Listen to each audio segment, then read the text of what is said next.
গীতা পুস্তক সংযুক্তা প্রাণম তক্তা প্রয়াতি য স বৈকুণ্ঠম আপনতি বিষ্ণুনা সহ মোদতে।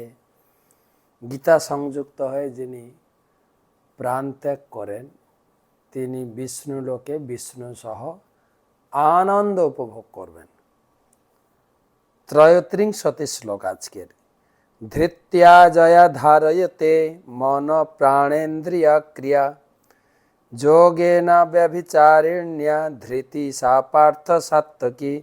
ধৃত্যা জয়া ধারয়তে মন প্রাণেন্দ্রিয় ক্রিয়া যোগেন ব্যভিচারিণ্যা ধৃতি সা পার্থ সাত্ত্বকী। হে পার্থ, যে অব্যভিচারিণী ধৃতি যোগ অভ্যাস দ্বারা মন ও প্রাণ ও ইন্দ্রিয়ের ক্রিয়া সকলকে ধারণ করে সেই ধৃতি সাত্ত্বিকী। এখন বুদ্ধি 3 প্রকার বুদ্ধি আলোচনা হয়েছে। এখন 3 প্রকার ধৃতি। ধৃতি মানে ধৈর্য, ধীরজ ধারণ করা। তো এখন সাত্ত্বিক ধৃতি কি? অব্যভিচারিণী ধৃতি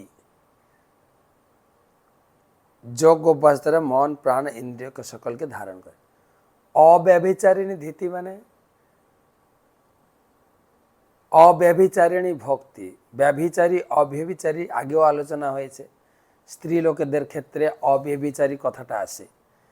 যে নারী নিজের পতি ছাড়া অন্য পুরুষের সঙ্গে অবৈধ মেলামেশা করে তাকে অব্যভিচারিণী বা অসতী বলে। ভগবান বলছেন ধৃতিটাও সেই রকম।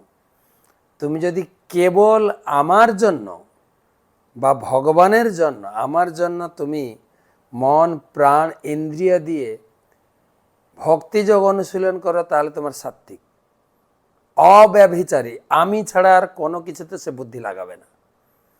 কৃষ্ণ সেবা, কৃষ্ণ পূজা, কৃষ্ণ নাম প্রচারের যে ব্যবস্থার জন্য ধৈর্য, প্রচার করতে গিয়ে কত ধৈর্য ধারণ করতে হয়, প্রচার করতে গিয়ে কত সংযম হতে হয়, প্রচার করতে গিয়ে মন সংযম করতে হয়, প্রাণ যাওয়ার রিস্কি থাকে।